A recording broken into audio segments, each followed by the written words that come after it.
Greetings and welcome to the Thirsty Mage, the podcast that has officially survived another console generation.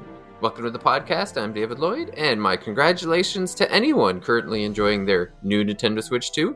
We're recording this a few days before the launch, but I know that this guy here joining me is enjoying his hard-earned vacation at the beginning of June with his Nintendo Switch 2. It's Casey Gibson. Oh, yeah, right now we're in the home stretch here. We're recording, like David said, a couple days before it launches, so it's like, a couple more days of work. Yeah. Then a long, Wednesday night into Thursday morning, because I'm going to go pick it up at midnight. Will be a long wait. But yeah, we're close. It's funny because for, even when they did the announcement, 2 months ago, I was excited, but whatever. And even up to last week, definitely excited, but could contain. I feel like I woke up this morning and it was it's so close. We're under a week. Yeah. It's under a full week of work left. So it's it's feeling more real as the days go on here. Yeah, just to say it hasn't felt real till now, I guess, for you, and that last day of work is gonna be the longest day of work of your life. Oh yeah, it's gonna stink. Now the good thing about getting it at the midnight launch is that by the time you wake up and have lunch or whatever, by noon the next day, all the updates should be ready. And we don't all live in the sticks, so the game's downloaded. No, I'm my plan is to get it Wednesday night.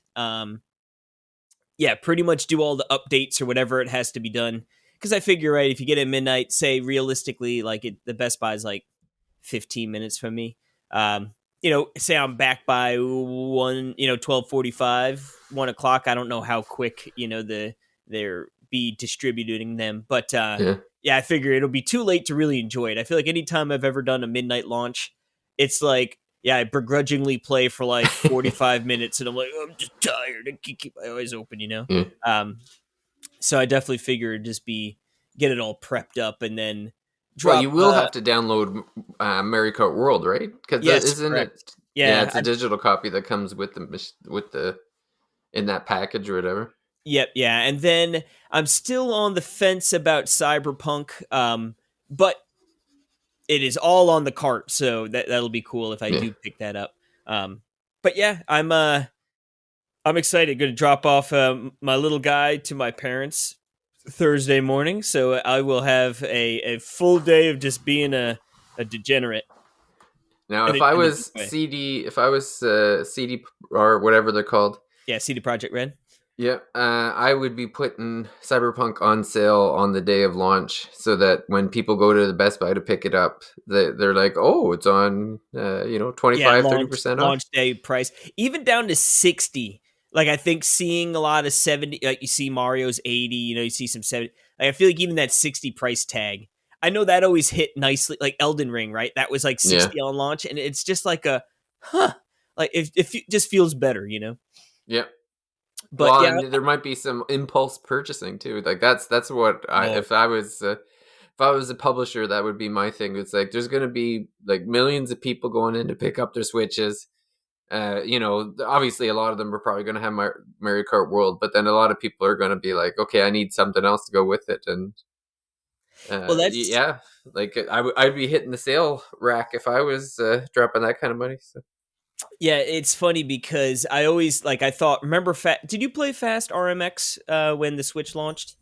It's no, I did see it come out. I saw the it was one of the very early indie games that was available. It was it was on launch day. It was right there. And it's funny because it looks like AAA. If you didn't know any better, you just be like, man, this looks like an amazing game. And don't get me wrong, it is an amazing game.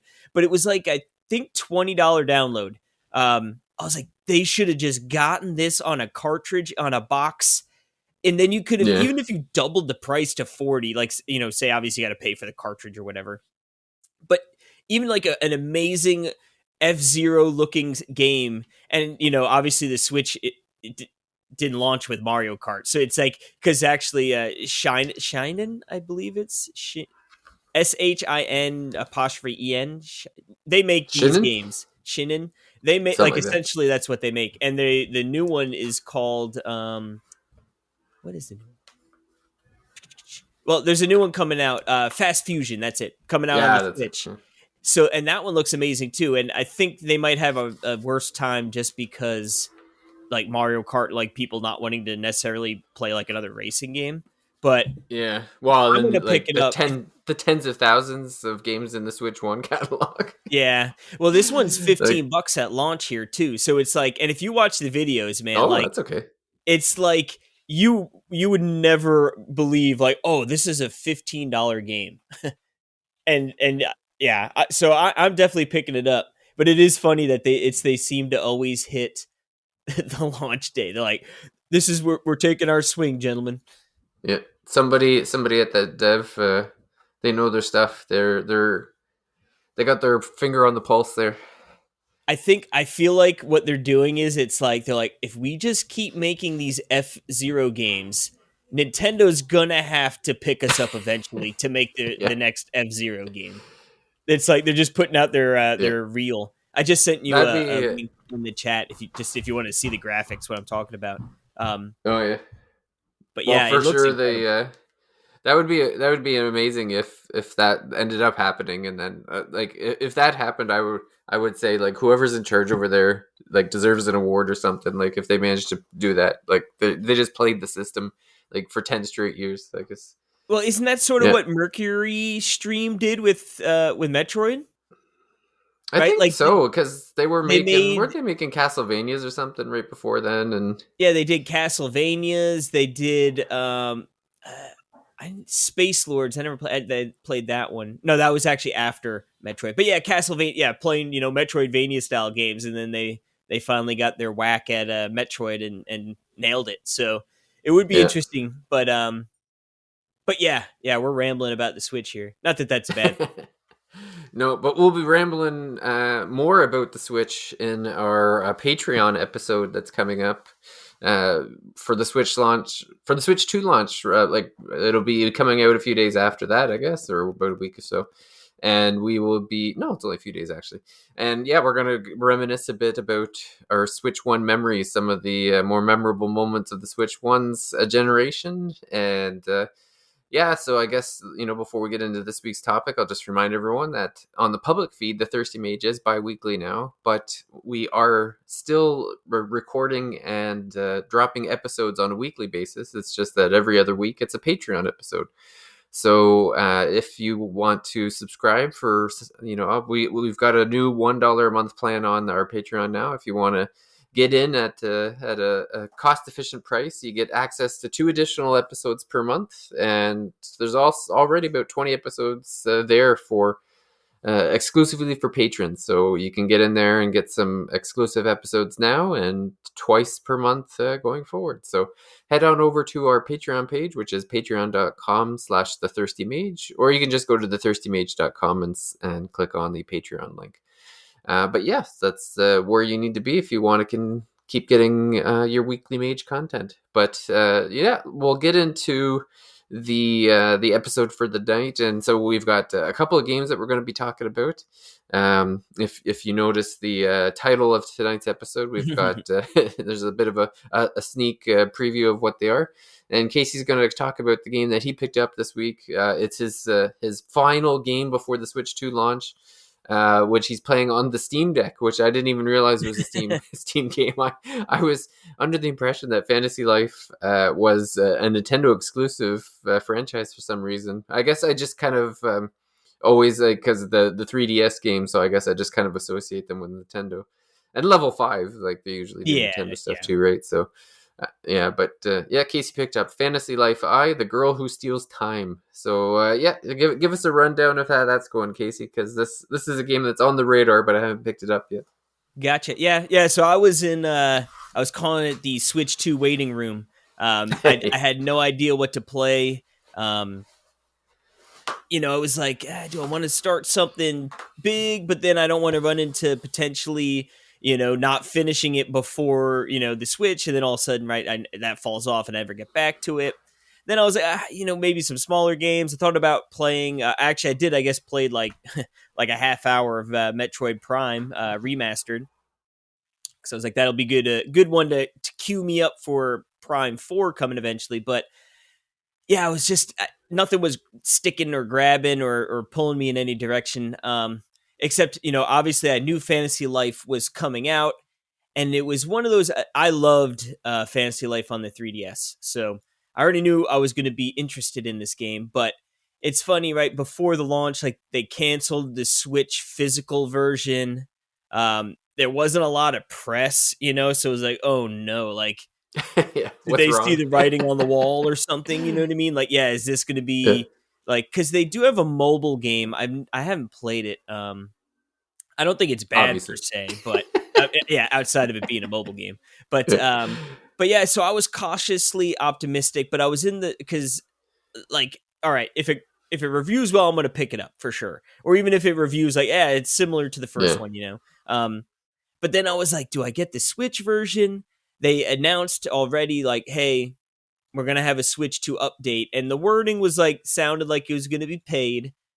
And then I saw something where they'd mentioned essentially like the Xbox and Switch versions were gonna get like weren't the focal point. Like the updates were gonna like come to those potentially later.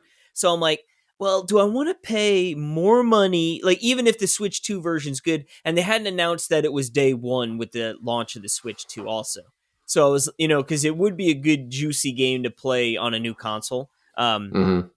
But ultimately, I was like, you know what? I could just pay like not more money and played on a console like it's Steam verified, deck verified, excuse me. And it runs and looks amazing on the OLED. So I'm like, you know what, screw it, I'm gonna do it. This way it'll eat up the last 2 weeks before the Switch, and then also as sort of a side note, to just be able to be like, go from using the Steam Deck a bunch to using the Switch 2 a bunch and sort of get like a feel difference. Uh, Oh yeah, I that's a good thought point. could be like sort of a nice sort of uh, silver, Comparison. not really a silver lining, but like an added bonus, I guess is what I'd say. Yeah. But yeah, so ended up picking up for the deck. It is 60 bones, so it's a full price game, but they actually announced that I guess they'd sold 500,000 copies and that the first DLC is going to be free because of it. I don't know if they're that was the plan and they sort of already and then like, oh, let's just turn it into a positive PR thing or whatnot. But Yeah. I've been yapping here for a minute now. I forget, you did not, so you've never played this franchise at all? Yes, no, maybe so. No, I knew it existed on 3DS. I went looking for the game, but some of the 3DS games are kind of expensive to Yeah, yeah. pick up these days. So I was like, I think I saw it for like $60 on 3DS, a used copy, and I'm like, yeah, I don't know enough to invest that much. But I've seen a bit of the uh, a bit of like trailers and stuff, and to me, it kind of looks like a Ruin Factory or something to that effect. Um, but like the animation's pretty neat. Like it looks like a game that started off on 3DS, and then they kind of like upgraded the graphics to when it's time for like the new consoles like Switch and whatnot. But you can really see in the sprites or whatever and the animations that if you told me that this started on a 3DS, I'm like, yeah, that sounds about right, because those look like they Yeah, were definitely the 3DS foundation. Yeah. inspired. Yeah, like they're just kind of building off the last game sort of thing. Yeah, no, definitely. It's definitely, yeah, that cutesy wootsy sort of like Animal Crossing a little bit almost, like vibe to it. But yeah, so I have played a RuneScape back in the day, but it's been a while. But essentially, I like to sort of describe Fantasy Life almost as like a single player MMO. And I know that's funny, right? Massively multiplayer online game. But it's got like a lot of the vibes with that, right? Like, so, my WoW is my MMO, right? So it's like you have your job, your class, like your role, and then like you can get some professions, and then like those feed into each other. So like, oh, like I'm leveling up my character, I'm leveling up some side professions. Oh, like my cooking, my fishing. So this sort of has similar where there are a bunch of different lives. They're called lives, whatever. But essentially they're jobs, right? So there are 4 combat jobs. There is a paladin, sort of sword and shield. You're a mercenary who uses like a great sword. There's an archer of some sort. I forget the name for it. And then like a wizard. And then on top of that, there's 4 like gathering professions. So it's like wood chopping, mining, fishing, I think that farming or something like that. And then there's sort of the crafting ones where, blacksmith, alchemy, cooking, things that like, so it sort of feeds into each other. You start out with one of these, I grabbed the mercenary, I go out, and then I was like, oh, let me grab mining too. So when I see all the ore out there, I can gather it. And then like after a bit, I was like, well, it makes sense to get blacksmithing now, right? Now that I'm like building ore, or refining the ore and then having materials to build gear. So likewise, it was like, all right, eventually I went and I got the other gathering. So now I have like a whole bunch of these lives.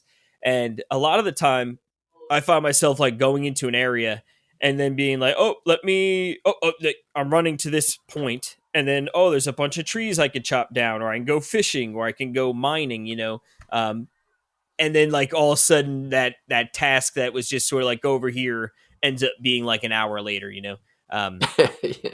but like sort of how the inertia of the game works, it's sort of like there you've got your main story and you're trying to go into these depths essentially, and like essentially you run into roadblocks. So it's like, oh, go into the depths for a little bit, roadblock, I need to figure this out by going to the past, because as right, Steel's time is in the title, so there's a little bit of, there's obviously some like time jumping around, and essentially that's just sort of like past and present, and then like you would like run into an issue in the present, you jump to the past, you sort of figure out or like get whatever you need to like move forward, then you jump back, unlock something, move forward. So it's like a lot of bouncing back and forth in that sense. But when you go to the past, like each time you're like unlocking new areas to explore.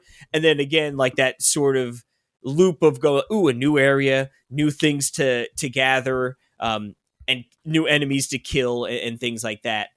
So the story progresses like that. And then in terms of leveling up your lives, it's always so weird. I don't know if to say lives or lives. Your jobs. I'm going to just call them jobs because it's easier. But to level up your jobs, right? Like obviously you could go out there and you're mining things, and like as you do that you get experience, but it's also like a mini game, right? Like it's not just like go up to some like mineable ore and like press A and that's it. It's like each thing has a life bar, even the trees, right? When you like go to chop a tree down and like you sort of move around it in a circle, like you'll be locked on and you'll hit A to like sort of chop at it, and you'll move around it in a circle to find the sweet spot. And then you do more damage to the tree and you lose less of your stamina, because essentially like they have levels, and like, if I'm only level 15 and I'm trying to get a level 25 tree, odds are like I'm going to run out of stamina, and you can't just like use potions during it, So it's either you have the stamina or you don't. It's a So neat concept. yeah, so that's sort of how it like level gates like your crafting or your gathering materials. Same with fish, right? Like there are higher fish and it's harder to reel in. And it's cool with the fish too. Again, it's sort of like the sweet spot.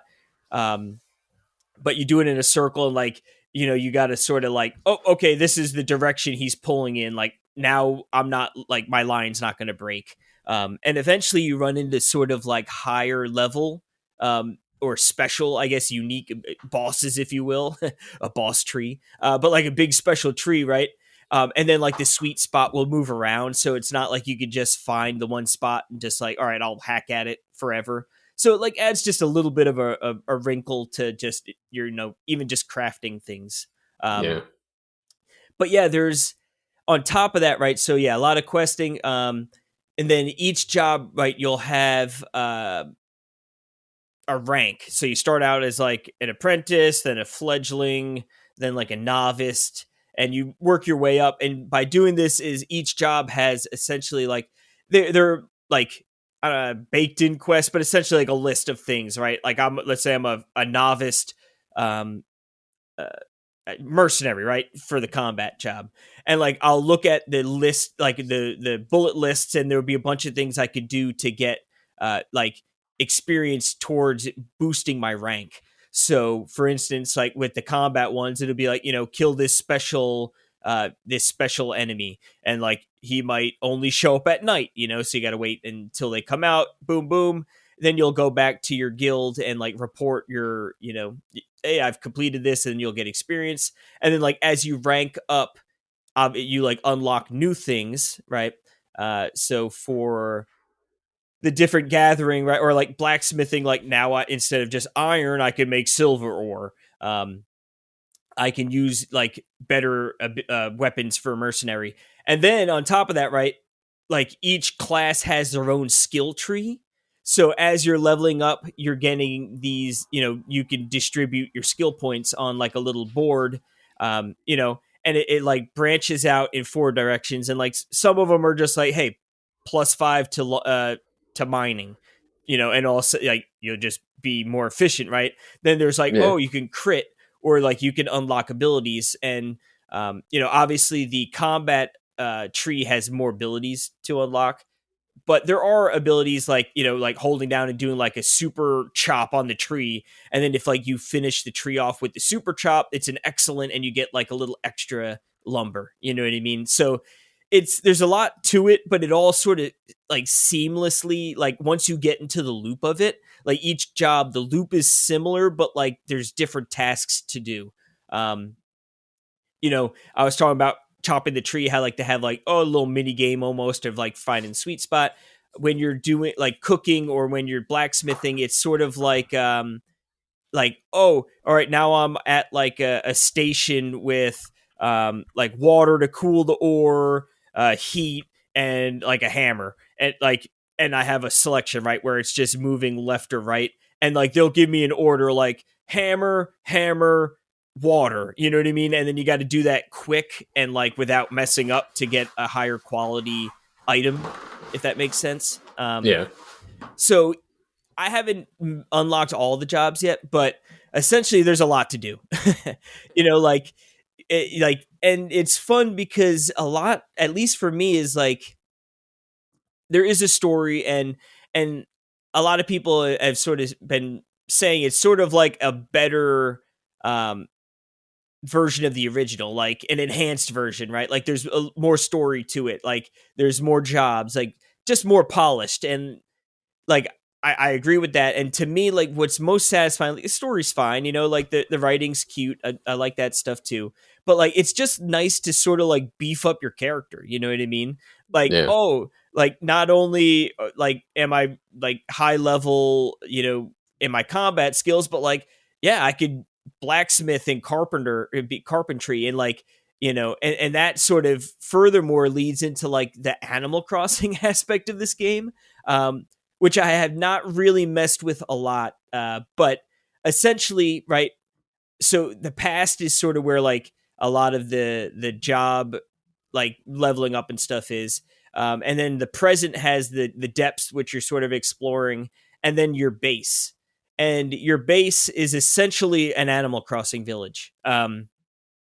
Like you have a little Okay. house, and like throughout the story, you're like essentially like you recruit and help people out, and then they help you out, and then they're like, hey, I'm gonna move into your base, and then you could like buy them a house, and you could place it wherever. There's terraforming, just like Animal Crossing, where you could like lower and raise the ground up however you need. And then like again, sort of like the guilds, there's tasks to be done with the my base stuff. And as you level up, you'll like unlock new patterns, or like, oh, you've unlocked, instead of just like a grass slope, now you can build like stairs on a slope up, you know what I mean? um so again, I haven't really messed too much with that, but it almost seems like you could probably really get very involved if you wanted to, like if that's something you're into, like the Animal Crossing stuff. Um, Yeah.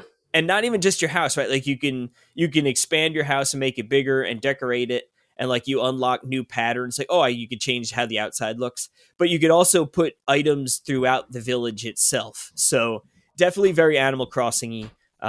Like I said, I really haven't dug too much into that. I've been just mainly focusing on pushing the story up and just working on my different jobs and leveling them up. But yeah, I mean it's very cozy, like I said, the story's there, and it's not bad. Like I said, I like the writing and things, and the characters are cool. But for me, it's just like beefing my character up, leveling up, and it's just sort of like a nice sort of world to explore. You'll run into different how each area has like a you know an objective list, sort of like your job, right? Like how I said, like each job sort of has like bullet point things you could do to level up. Each Yeah. area you go into is sort of similar, so it's like, visit this cavern, visit this river, find that unique special tree I was telling you about, like, and it doesn't show you on the map where those are, but you'll just organically run into them as you're sort of exploring. So it's nice because like it's a nice reward, but like this is a cool unique spot they wanted me to come to. Like, okay, cool. And then like, there's the tree now, and like, yeah, I can't, it's not my level, right? I can't do that. But like now I know where it is. And then you like go back to the village and you hand in, and all of a sudden you level up and you unlock, patterns and different recipes and stuff. So it's just like I said, sort of a lot to do, but it sort of ramps up. Like it's not ever overwhelming. I feel like because Yeah. it is very much Not sort of at your throwing it pace all kind of at a you at game. once. Yeah, and like you said, you start out with one job, and like you just sort of focus on that, and then when you're like you sort of get the loop, you get the second job, and you're like, okay, so similar loop, things are different, but like it makes sense, and then then you're not overwhelmed when you have like 8 different jobs, and like they switch automatically. Like if you run up to a tree, you'll switch into your lumberjack gear and all that stuff, and then like when you encounter an enemy, like you switch back to your mercenary stuff. So like there's no awkward like, oh crud, I'm like trying to hit the enemy with a ladle or something silly. Yeah. Oh, that all sounds pretty neat. Like I definitely see where the MMO spirit can come in with a lot of the systems that are set up. Uh, so yeah, it's pretty neat. Like it's funny with all the systems, and then it's kind of dipping its toes into like you said with the like Animal Crossing kind of you know village building or whatever it is, like the terraforming and stuff. Like that would be pretty neat. Yeah, because in the original, like, if I recall correctly, like you could definitely get a house, but it was something more along the lines of like there was a couple like you could choose from within the village, like a pre-made village, which was still cool, and then you could decorate it. But yeah, this is very much more like, you could pick your house up and put it anywhere you want. You could move your villagers around. Like I said, the terraforming. So yeah, they've definitely ramped up that side of it. But like I said, even in the original, I think I decorated my house a little bit, but it definitely wasn't my focal point. So it would be interesting to see how sort of other people played, if that is really like a major selling point. But I Yeah. would say anyone going into this game, and I think this is where Paige sort of ran into her Yeah. I was issues just with gonna. not liking it. Yeah. Yeah. I was just laughing at because I brought up the messages. What's today? Today, okay. So like, yeah, 3 or 4 days ago, Paige was texting us and saying like, "New fantasy life is starting to disappoint me." She says in the final chapter of the game, but either I'll just read what she put. I'm in the. Hopefully, she doesn't get mad at me for reading this. Yeah. In the final chapter of the game, but now either need to get all the non-combat lives to near level 50 or get the levels of several different party members to that level. And And so we were like, "Holy crap, you got to the final chapter already! Like you must have been playing like hours upon hours." And then she's like, "No, I'm only 10 hours in." So I was like, "Holy mo, final chapter, 10 hours in." Yeah, Um, see, it's funny because I'm like 10 Mainlining. hours. Yeah, I'm like 10 hours in and I don't even think I've unlocked like I'd have to look at the map more to see, but like maybe I just got the second out of 4 areas or 5 areas, you know? Um yeah, so my warning was going to say this is definitely not a game to like mainline or be like oh well let me just beat this game real quick and then I'll move on to the next thing. It's definitely a game that's more suitable for like I don't want to say necessarily a slow burn, but just like you know oh I'm not going to rush it. I'm just going to take it as is. Like chip away. Yeah, like I don't want to say again like oh go in there with like play a half hour a day or just I feel like just don't go in with the expectation of like trying to beat it fast. Yeah. Like just go in there and sort of enjoy what it's got and then I think you'll find that there is a lot to enjoy. But yeah, I could definitely see like if you're trying to like let me just beat the story and then like you get to a point where it's sort of like hey yo you need to do a bunch of side job stuff and then like feeling like oh this sucks like I just want to try and get to the end and like I feel like that's what Torna Xenoblade Torna did to me. Like I was like I just want to beat this real quick and then they're like sorry sir you need to go do a bajillion side quests and I was like Oh, ugh. I remember hearing that there was like village quests that the story progression was gated behind, Yeah, eventually, and yeah, you yeah, got to a point, and I did the first set. I remember I begrudgingly I was like, "All right, I'll do it," and then like I kept going, and then it got to another point, and I was like, "That's it, I'm going fishing." I was yeah, out of there. yeah. Oh, it's good. You're sticking with it. You gotten further than I think Paige has already given up on it. So Yeah, it sounded like she was ready to toss in the towel. yeah, but yeah, I've got that one on my wish list for a potential pickup. I think you And then should yeah, it like sounds like it plays well on the Steam, so I'd probably get it on my oh Steam Deck runs too. yeah Deck's the way to go for sure. And like this definitely I guess I don't know level five's history too much with sales, but if you're on the fence, I still think you would enjoy it at 60, but if you can get it for like $40, I'd be like definitely jump in. Yeah, yeah, we'll see how it goes. It definitely sounds like I was watching the trailer with some of like the dungeon crawling and stuff like that, and so it does look kind of neat with like the job system and stuff. So yeah, I'll definitely keep that on the lookout. So Sweet.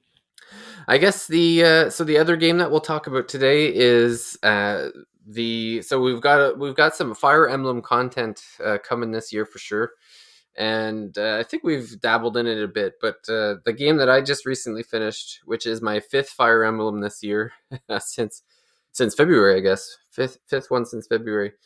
This one is Fire Emblem Shadow Dragon. So this is the DS remake of the original Fire Emblem game on NES, which only released in Japan. Which is so the original game was called Shadow Dragon and the Blade of Light. It's funny. I'd actually downloaded. What would the lawyers want me to say? I played a fan translation of the NES game, so I had actually gotten a few missions in, but like playing on NES is a little rough, like the Final Dude, Fan or the Fire Emblem game. So and I'm almost positive the early Fire Emblems were tuned way harder in Japanese. oh yeah, I'm sure there would be. Yeah.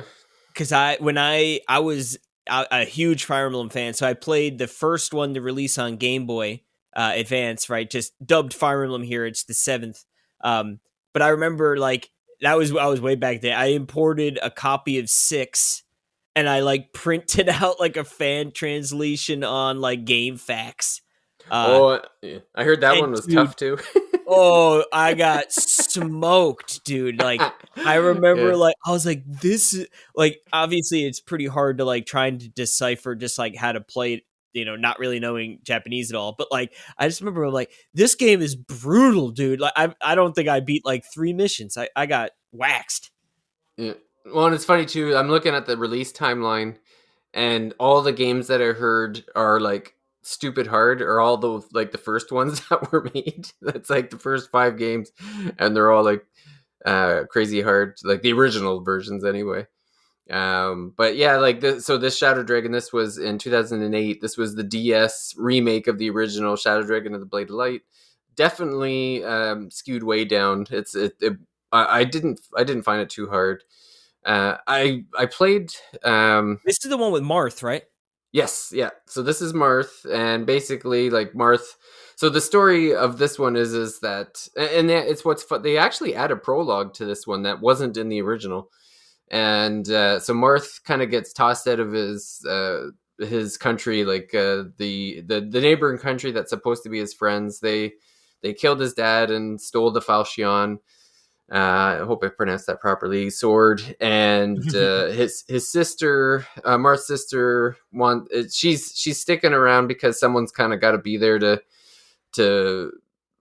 I guess that like they weren't going to kill her, but they needed kind of like a puppet ruler or whatever. So she stuck around, but she told Marth that he had to leave because uh, the only way to defeat the Shadow Dragon is to be able to use Falchion, I guess, or Falchion, the sword, but only a male heir of the royal family can use it. So he's kind of the last resort or whatever. So he goes to another country to train to be a better warrior because he's kind of young. And and then this is basically like, so all this is like shown in the prologue, and then the NES game kind of starts up from there, where he's in this other country and he helps them fend off some pirates. That's like the first couple missions. And then from there, he's like, okay, I think I'm ready to take back our country. And the Shadow, everyone knows, like the Shadow Dragon has been resurrected, I guess. Like he's it's funny because I kind of pictured it as like an actual dragon like all the time, but I guess he's like one of the Mandikit uh, race, where they're like they have a human form and then they turn into a dragon when they fight or whatever. So that this is how like the Shadow Dragon, I guess, is running things, like the country of the Dragonkin. There's a little He's shift in, yeah. yeah, he's like the leader, and he's like leading these countries against Marth or whatever. So yeah, so the missions are all like Marth, working his way back to his country, and then there's like a wizard that is invincible, and so one of the things is that you have to find these orbs so that you can get the special magic that'll be able to take the shield off this wizard. And yeah, it's kind of like a really classic, like, if it's funny, I think you would, I don't know if, have you played this one, Casey, the Shadow Dragon? I did, but honestly, like a long while ago, so Yeah, I'm pretty, yeah. I think it would be up your alley because it's very similar. It really reminded me of the Blazing Blade, like that original GBA game that you enjoyed. Back when they were good. Yeah, this is like very similar to that. Like it kind of plays the same way. Now, to me, like this is like peak maps. Like the maps in this game are incredible. Like there's a large variation of them. Like sometimes you'll be out in like in a field or whatever, and sometimes you'll be fighting in a castle. And but the way they'll make a battlefield where there's like there's like these rivers that are going through it, so there's all these different Only a ways that couple you can choke kind of, points. yeah, like you could build these choke points, and there's so much that the maps give you so much variety of like, okay, how can I think this one through, like very puzzle like. Yeah, not And like just to me like, that's, there's one or two options to do it quote unquote correct. yeah, like because one of the games I just recently played, like Path of Radiance, like I didn't feel like there was a whole lot of variation there, where it seemed very open. Like most of the maps are just like, yeah, they're on the left, you're on the right, go beat them up. Whereas this one, like, yeah, a lot more strategy going into like where you want to place people and how you want to attack. And I like the simplicity. It's fine. It's funny. In the Discord we were talking about the different fire emblems, and the the description of this one was like baby pablum of the Fire Emblem is how it was described to me, and I'm like, oh, okay, like I get it. It's very very bare bones, this, I guess, in the sense of like, there's really not a whole lot of, there's no like romance and there's no relationships or whatever. It's just very very just like you build up. There's not even a whole lot of class changes really. Like one of the fun things in this game is that you could just reclass anybody. Like you could just take them and you're like, no, I don't want them to be a archer. I want them to be a paladin or something, and you can change it up. But I like when I they actually, do that option. Yeah, to sort of like bend it to your will. yeah, like, or if there's particular characters, like they don't have very deep personalities or anything other than, like, you're seeing Marth for the most point, but everyone else is, not a big deal. I mean, they almost like you in this one you don't. Oh, there is permadeath. I think I don't think you could turn off the permadeath because at the beginning of the game in the first mission, Yeah, I think so. they Yeah. force you to kill somebody. Like I tried everything not to kill. Yeah, what they do is they lock you in a building, and they're like, you have to send one person out to distract this army, and there's no, like, you had to do it. There was no choice. And then so I picked this one guy, and he goes and the army follows him, and then I finish the mission, and then it cuts to the army catching the guy, and then they're like, he was pretending to be Marth, so that's why they were following him. And then they realize he's not Marth, so they kill him. And then he's like, I died, so that Marth could live. Blah, blah, blah. And I'm like, oh my god, they didn't even give me an option. Like, he's just dead. So they're very much like, the game just tells you outright, like, there's permadeath, and we expect people to die. Like, you'll get more people, don't worry. Like, we expect people to die, and every mission pretty much has someone, you like, one person to recruit. And I end up, I hate when people die. So like, It's the worst. if somebody dies, I'll just restart the mission. I don't care. Like, it's like, whatever. The missions aren't crazy long. At the beginning of the game, they're usually take about 15 minutes. And then it just progressively got a bit longer as it went on. There's 25 chapters. I think I ended up finishing the game in about 15 hours or so. So it wasn't too bad. Oh, that's not too bad. But I rated this one really high in like my ranked list. Like, I have this as number 2 of the 6 games I've played so far. So it's funny. So I'm talking about the original game this week. Next episode, or 2 weeks from now, I guess, the next public episode, it's going to be an episode about Fire Emblem Shadows of Valentia, which is a remake of the second game. So that'll kind of that one might be my favorite. Yeah, well, it's my favorite so far. So I guess I'll just go quickly through. Like, of the 6 I've played, so I guess I'll count backwards. That might be a little more suspense. The suspenseful. So Fire Emblem Three Houses is the game I played that years ago when it first came out. It's number 6 of 6 right now. It's couldn't have started the list better off. Yeah, it's too much to me. Like, it's got too much. It's too much. Like, at the time I was like, "Ooh, I like this game because it's like Persona," and now I'm like, "Oh, this is Fire Emblem. It shouldn't be like Persona." Dude, I love Persona, but keep it out of my other games, for Christ's sake. Yeah, I'm with you, Case. Like, just don't mix my genres. Like, Persona's Persona, Fire Emblem's Fire Emblem. Number 5 for me is that original Fire Emblem on GBA, the Blazing Blade. Number 4 is Fire Emblem Path of Radiance. Now I put Path of Radiance ahead of it, but I say they're pretty similar experiences. Path of Radiance, I would say, is just more like because it's on prettier. GameCube. Yeah, and it's prettier. It's Although I tell you what, the sprite work on those GBA games are I love top that. tier. Yeah, well, I guess that's the thing about just to jump back to the DS one. That's the one thing I didn't like about Shadow Dragon is that art style. Yeah, the art style is like, it's a very DS art style where it kind of looks like a painting, But I don't know. It didn't look sprite enough to me. It just kind of looked like a low resolution. I don't know, paint. Like, it wasn't my thing. It was fine. And then the music was really repetitive. It was the same music for every mission, and it wasn't like the loop wasn't very long, so you kept hearing the same like melody all the time. It's like not for me. But Fire Emblem Awakening, I have it in my third one so far.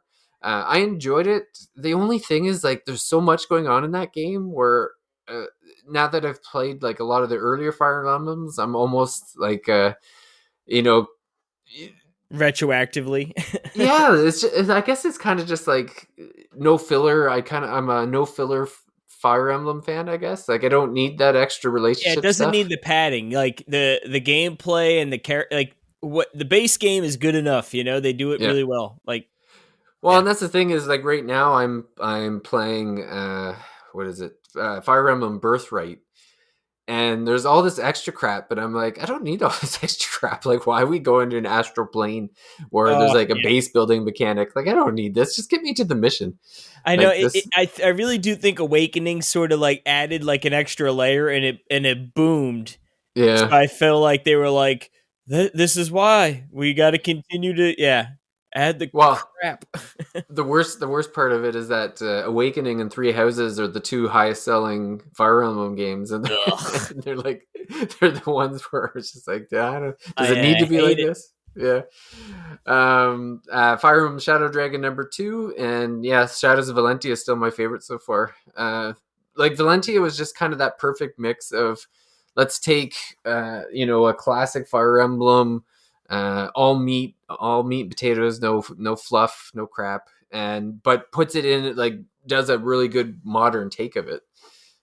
So and then the setup is just great. Like you have the two parties on either side, and I guess I shouldn't get too much into it since it's we'll be talking about it on the next episode. But yeah, like Shadow Dragon, surprisingly good. I was going in thinking like, oh, this is this is the OG game. It's an NES, like and then the DS isn't necessarily my favorite era of Nintendo to begin with. So I was, Hmm. going in with low expectations, and I enjoyed it way more than I thought I was gonna. So, That's always the best. and I would actually argue that Shadow Dragon on DS might be the best game for someone who's tried to get in, like who has never played a Fire Emblem.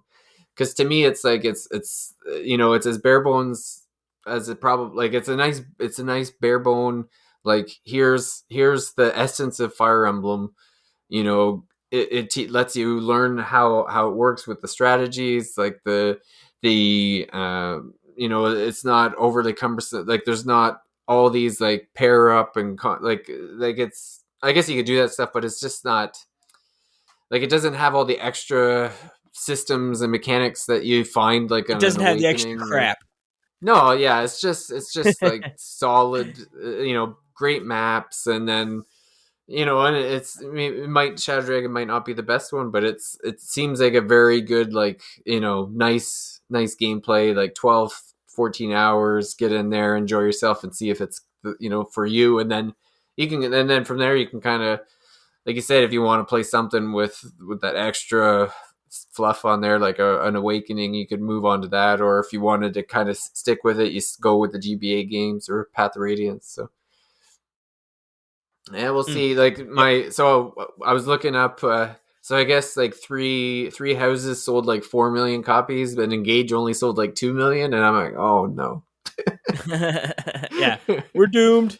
Yeah, we're doomed because money is like The end the all be be all all. end all. Yeah, I guess the only I kind of hope that Nintendo like just keep making. I guess like worst case scenario, like keep on the path of like making two like versions of Fire Emblem. Like have one for each style of fan. Like Yeah, like a if 3D versus 2D Mario or Zelda, like just two different yeah, things. like if you're I'm sure they're gonna chase the money with these like three house style like awakenings with like the romancing and the whatever, but like just give us a simple engage like a simple Fire Emblem like in between or whatever, like it doesn't you don't need to have like the big budget on it or nothing. Just give us like a nice like solid like have someone do up some really cool maps and just give us a very basic combat system, and and then that'll just kind of help keep the series in in the conversation while with these other big games are coming out. Because I mean, like the development cost of something like Three Houses must be like way more than Oh yeah. These like something like a Valentia like remake, you know. And I guess And there's the talk especially, of. I was just gonna say I know there's a lot of rumors that Genealogy of the Holy War is getting a remake, so that would be pretty neat. ooh. You and me will have something fun to play with when that comes out. It's like the fourth game in the Yeah, you have to in get your the Switch too. yeah. Then this was a Famicom game, so Well, that's like I feel like too if they get like a nice setup for a game right in like their remake style, it's like they've got all the maps and everything. You know what I mean? Like almost just make like a dope like a level editor, and then you could like essentially bring a lot of those old ones to life pretty quick. Like you said, yeah. in comparison to like a Three Houses where you need to like build out this stupid school to explore in between battles, but. But yeah, Imagine a Fire Emblem Maker. yeah, that'd be interesting. It'd sort of be Yeah, cool, actually. yeah, Oh, and then right. Yeah. except they'd have to outlaw the ability where like, oh, the last turn, a little guy comes out of the freaking forest and murks one of your guys. Yeah. That used to happen to me back before before casual mode, like, and I'd be like, you gotta be kidding me. I just spent 45 minutes in this perfect execution and this guy comes out of the woodwork, literally. That happened to me a couple times where I had like maybe like a non-combat unit, like a healer or something, and I'm like, I'm just gonna leave the healer at the corner of the map so that they don't get murdered Yeah. while I'm like taking out the and then yeah, it's like the second to last turn or something, and they're like, oh, reinforcements. I'm like, no, right where my Yeah. healer is. Oh god, it's nothing worse. Yeah, yeah, but. Yeah, I guess that'll probably do it for this episode of the Thirsty Mage. We, like I said, we got next public feed episode will be still some Fire Emblem for the Fire Emblem fans out there. We're going to be talking about Valentia. But if you're in the Patreon, or if you thinking that you might want to, get in there, our next episode that's coming out next week. Is going to be memories of the Switch generation. So Casey and I are going to share some of our favorite times during the 7 or 8 year period, I guess it is, for the first Switch. Talk about Good lord. maybe some of our fun experiences on there, the things that we'll remember most about that generation, and that'll be available to folks in our Patreon. So. Consider helping keep things going here with that financial support. So, but I guess we'll for now say goodbye, and I want to thank Casey for joining me, and we'll see everyone out at the next Thirsty Mage. Bye for now. Adios.